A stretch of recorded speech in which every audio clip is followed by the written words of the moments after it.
Listen, in the year that King Uzziah died, I saw the Lord sitting upon a throne, high and lifted up, and his train filled the temple. Above him stood the seraphim, each had 6 wings. With 2 he covered his face, and with 2 he covered his feet, and with 2 he flew. And one called to another and said, Holy, holy, holy is the Lord of hosts. The whole earth is full of his glory. And the foundations of the threshold shook at the voice of him who called, and the house was filled with smoke. And I said, Woe is me, for I am lost. For I am a man of unclean lips, and I dwell in the midst of a people of unclean lips. For my eyes have seen the King, the Lord of hosts.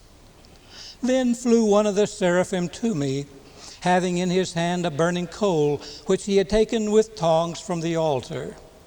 And he touched my mouth and said, Behold, this has touched your lips. Your guilt is taken away, and your sin is forgiven. And I heard the voice of the Lord saying, Whom shall I send, and who will go for us? Then I said, Here am I, send me. And he said, Go. It was a hot July evening on the campus of the University of Tennessee in Knoxville. A friend and I were lying on the cool green grass in front of Ayers Hall on the hill. We were entering into our senior year, and we were getting quite philosophical about what the future held for us. I said to him, You are so fortunate. You know what you want to do with your life. He was a transportation major. He loved trains. Everywhere he went, he would seek out the trains, and he would make pictures of trains. He was obsessed with trains. He would spend the rest of his life doing the thing that he enjoyed most of all. When I went away to college, I was to be an architect, and I still love architecture. After a while, I came to realize that architecture was not my calling, and then I went into pre-law. I would love to be a lawyer today. I love the fascination of the practice of law. But somehow I felt this was not what I wanted to spend the rest of my life doing. And so I despaired. I said to him, I don't know what I'm going to do for the rest of my life. I have no real sense of calling. A few weeks after that, Billy Graham came to Lake Junaluska to speak to a missions conference, and my friend and I went to hear him. He was just emerging on the national scene, and crowds were coming out in great numbers to hear him. Still enough unknown that we were able to get a seat in the Stewart Auditorium on the beautiful Lake Junaluska. As I sat and looked at Billy Graham standing on the podium, I remarked to my friend, look how he's dressed. He had on a light cotton summer suit, and so did I. He had on white buckskin shoes, and so did I. We were about the same height. I had more hair then. The appearance of Billy Graham standing on stage and me sitting in the audience was a striking resemblance. There was nothing evangelical about the meeting. He was there speaking to returned missionaries, and the subject of his sermon that evening was, Watchman, what of the night? But when that evening was over, I knew what my call was to be. My parents had come down to hear Billy Graham, and I approached them and told them that I didn't know exactly what I would be doing, but I knew that it would be church-related. And from that moment on, I began my journey into the ministry. was over, I had gone to where my parents were and some friends who had come with them, and we were talking rather animatedly. The small grouping of us had attracted the attention of others, and after a while, I saw that the people were queuing up. I turned, and this older lady reached out her hand, and she said, "Brother, that was such a wonderful sermon tonight." And I graciously accepted her compliment. I didn't want to disillusion her. But when she stepped away, another lady stepped up, and I saw that they were lined up to speak to me. So I made a hasty retreat. But I know one lady who spent the rest of her life boasting to her friends, "I got to shake the hand of Billy Graham at Lake Junaluska." I stalled in my getting into the ministry. I was licensed to preach at Church Street Church in Knoxville, and on the following annual conference, the girl that I was dating on campus and I had spent the afternoon out driving, enjoying the spring weather, came into Church Street that evening to church, and Robert Wilcox, the associate minister, said, "Vance, congratulations." And I said, "Congratulations for what?" And he said, "For your appointment. The bishop appointed you to a church today." And so I was appointed while a student to a church, having preached only one sermon, knew nothing at all about preaching. And then after finishing my first year in seminary, I was to be ordained deacon in Chattanooga. Our finances were rather meager, and so I drove in from Knoxville to Chattanooga for my ordination. I thought it was at Centenary Church, and I got there just in time for the service to begin, and then learned that it was at another church in the city. And I raced across the city to walk into the auditorium in time to see my ordination class kneeling and the bishop placing his hand on the head of each. I walked down the aisle and took my place just in time for him to put his hand on my head. I almost didn't make it in there.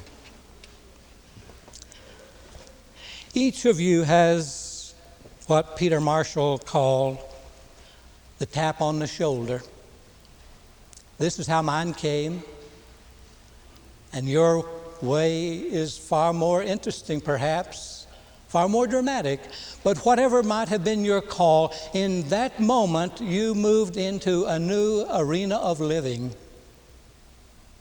You had turned your back upon the kind of life that most people normally seek for themselves, knowing that hereafter you would be walking in the presence of the one who guides and leads. You would be walking in step with the Master.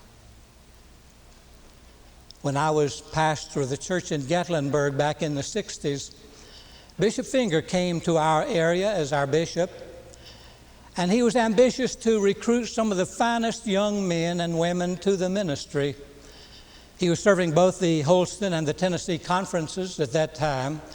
And so he had all the ministers of the churches to choose from their congregation young men and women who were either seniors in high school or were in college, who had not made a decision for the ministry, but who showed unusual gifts. He invited all of these to Gatlinburg for a weekend, along with the leading ministers of both conferences as counselors. And James Armstrong, who would later become a bishop of the church and president of the World Council of Churches, was invited to come to be the speaker for the weekend. Bishop Finger said to me, as the host minister, "Vance, on Sunday morning, I want you to preach this sermon, at the close of which I want you to extend an invitation for these young men and women to commit themselves to the ministry of the church." I was floored. After the speaking of someone as eloquent as James Armstrong, sitting in the small groups under the leadership of these outstanding veteran pastors, and I was to give the invitation, which I did. And interestingly enough, one of the leading young men in our conference said to me just a year ago, "You know, it was on that occasion that I decided to go into the ministry." I don't know what I preached on that morning other than the title. And the title was, "Run for Your Life." That can be looked at either side and have meaning.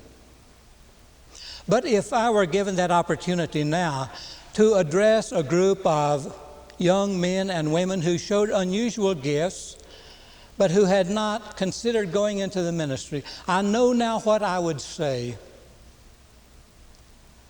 I would say there is no vocation into which you can enter that will offer greater rewards than the ministry. It offers intellectual rewards. I was in a bookstore on one occasion, and a woman nearby was thumbing through the books, and she said, "I wish I had more time to read." And I thought how fortunate I am, because I do. Harry Emerson Fosdick said that he spent 1 hour in his study for every minute he stood in the pulpit.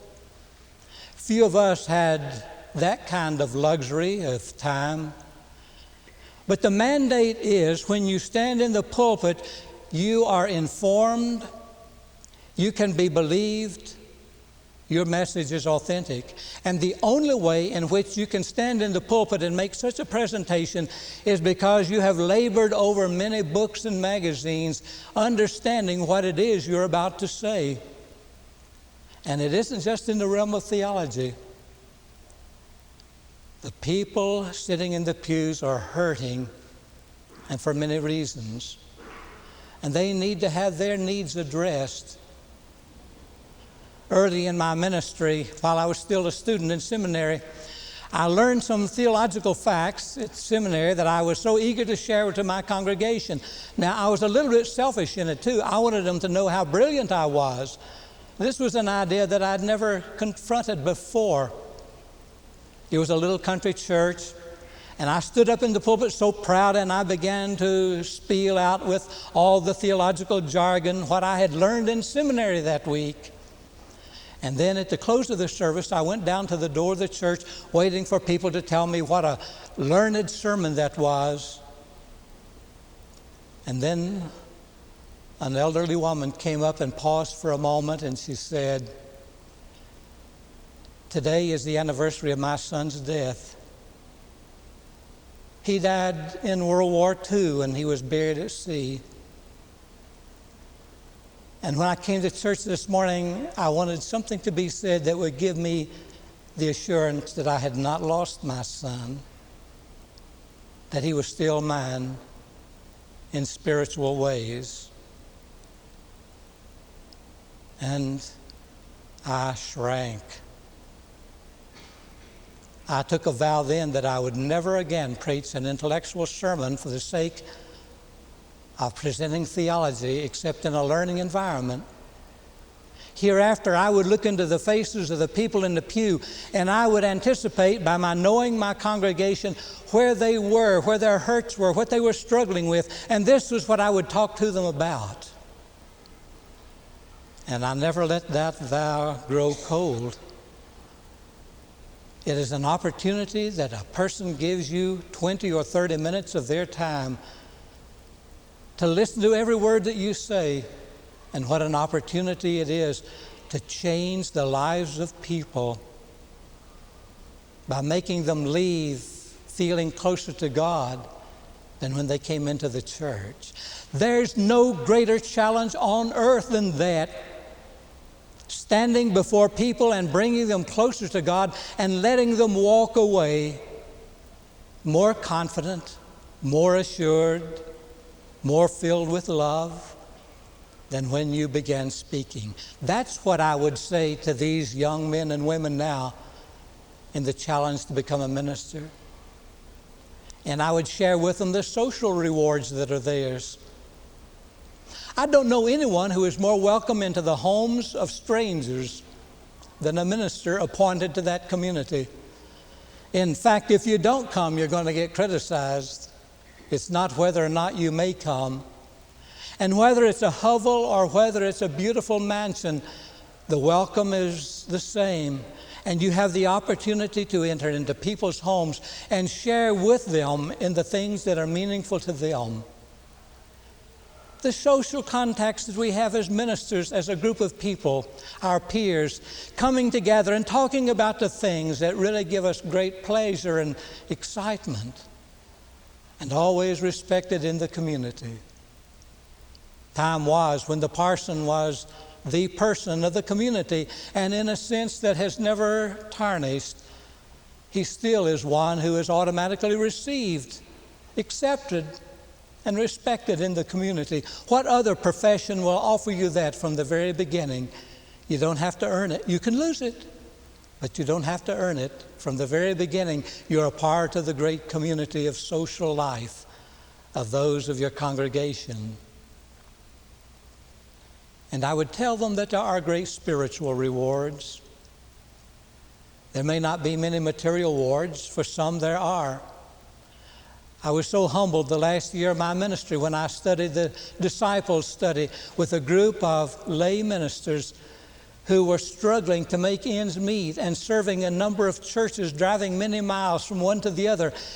And of the years of my having been in churches far away from that, being reminded of those who served in such ways, I felt myself humbled, and I began to appreciate even greater those who feel the call to ministry. But none of them were reluctant in doing so because of the great spiritual rewards that come in hearing our Master say, "Well done."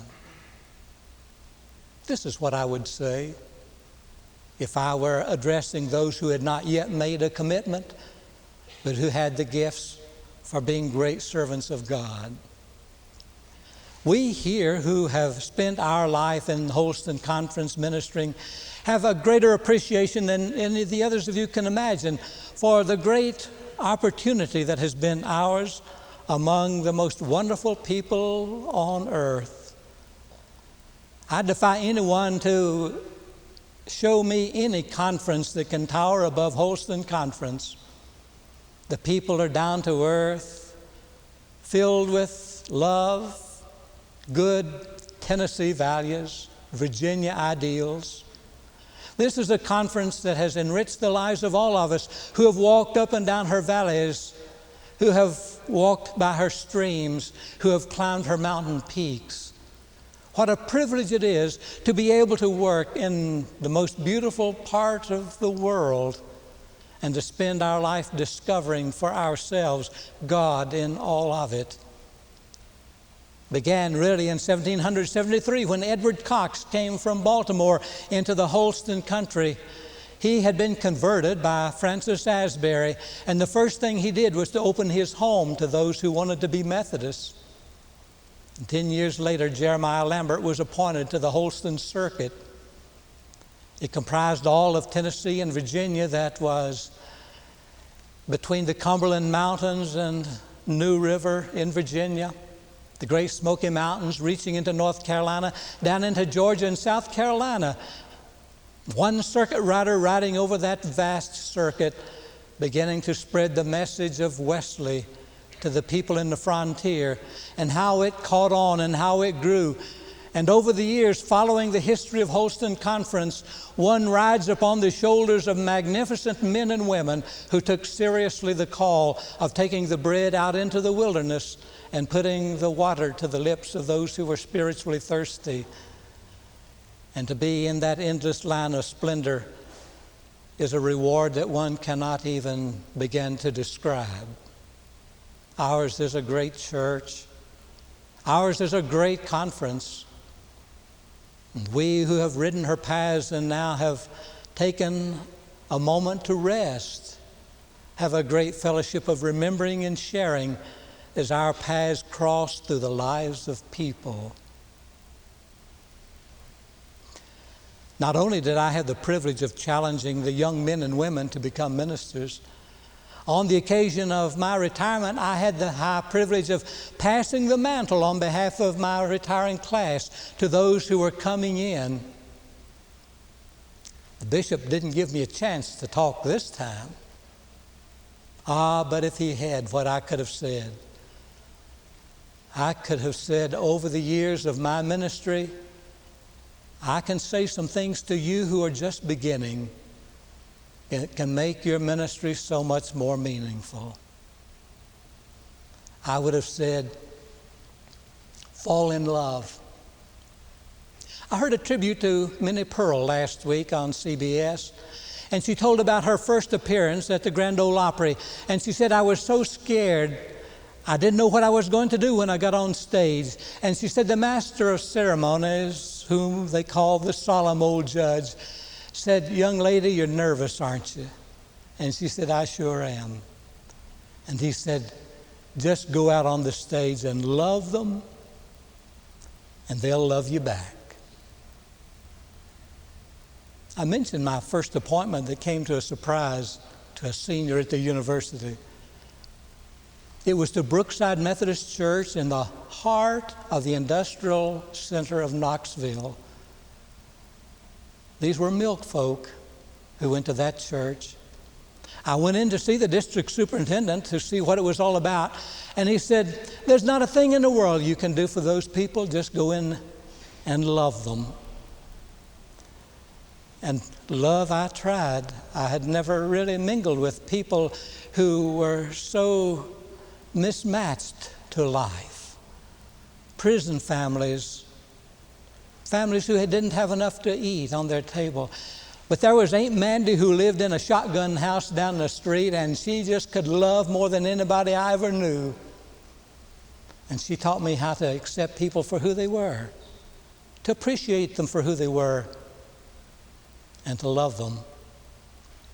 And one of the members of the church she attended, she wasn't a member, she was a Baptist, learned that I liked banana cake, and she baked one for me for a meal that was being held at the Wesley Settlement House there in the community.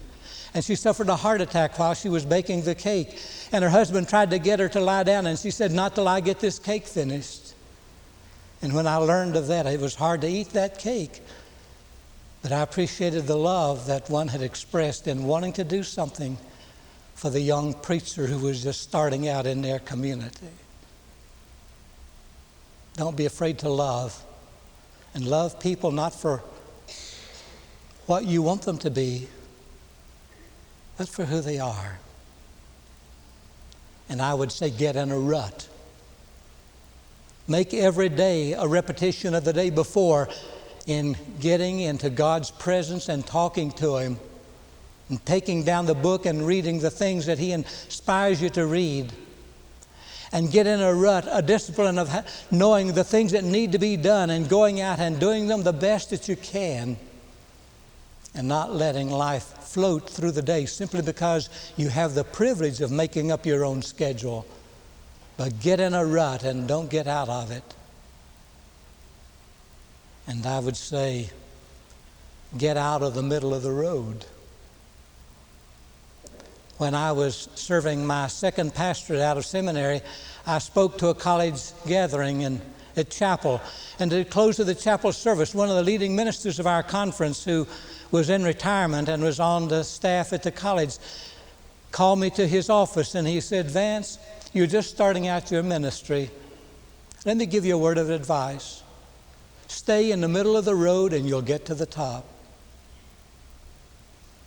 Man, I couldn't stay in the middle of the road. I'm too opinionated.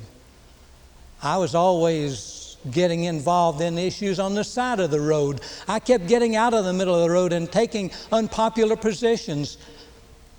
Someone said to me once, why is it every time you get up at annual conference, there's always a crisis that follows? And it usually became that because I was willing to take unpopular positions when my conscience led me to do it. But with an appreciation for those who thought differently, I would say to them, stand up for what you believe and let your people know where you stand, because they're wanting to know where they should stand, and they're looking to you to lead them.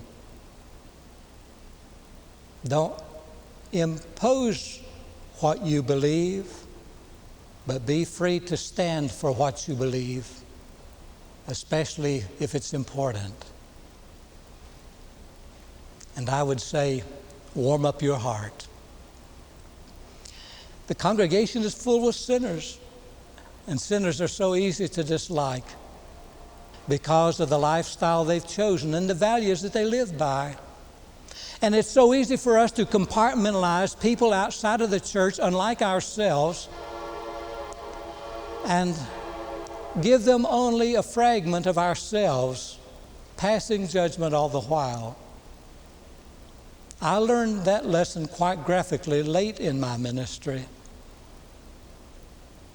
I had a young man who came to my community and was a member of my church from New York City. He was a male model in New York and was organist at one of the leading churches in the city. But his mother had moved back to that town from Birmingham, and she was getting old, living alone, and he came back to live with her. And he became active in our church. As talented as he was, he didn't ask for a position of exposure. He sang in the choir. He was quite adept at directing dramas, and so he developed a community theater there. And he brought in people from the community who could act, and some of the finest presentations were made. He was so skilled. He developed an orchestra, and he directed the orchestra that would rival a city much larger than that in their amateur presentations. I was feeling such strong feelings about homosexuality because it was in the forefront at General Conference where decisions were being made about homosexuality. And I was very forthright in letting the people just how I felt about it. And so from time to time, as I talked about the social issues, I didn't pull any punches in condemning those who wanted to be a part of the ministry and practice homosexuality. This young man was always appreciative of me. He complimented me in many ways, even offered me 2 of the leading roles in his productions in the little theater, which I quickly declined. I couldn't memorize a line, and I wasn't going to embarrass myself like that. But I was flattered that he offered them to me. And then one day I was told that he was in the hospital in Knoxville. I went in to see him. I couldn't believe that this young man was the one that I knew. He had lost so much weight. They made me put on a mask before I went into the room. And there he lay, so vulnerable, at the point of dying. And he said, "Vance, I guess you know I have AIDS. I have lived a homosexual lifestyle. I have a brother who is a Baptist minister who has condemned homosexuality and has told his congregation repeatedly that AIDS was God's punishment of homosexuals." And I had to listen to that from him. But he came into my room yesterday and he hugged me.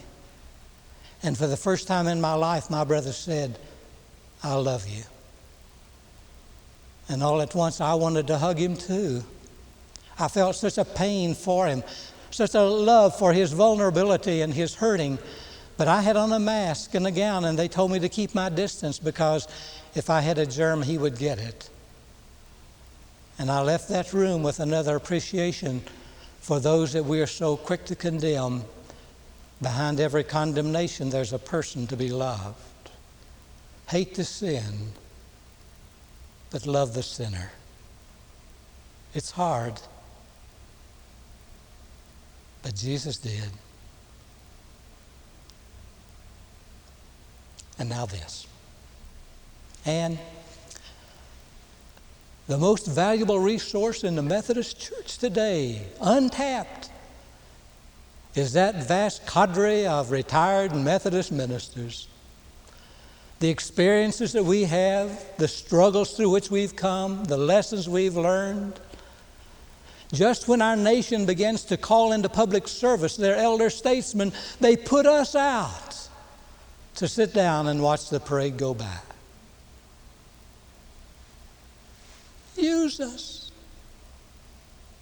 We've got so much stored up, eager to share. Father, thank you for the tap on the shoulder that said, "Come, follow me, and I will make you to become fishers of men." Amen.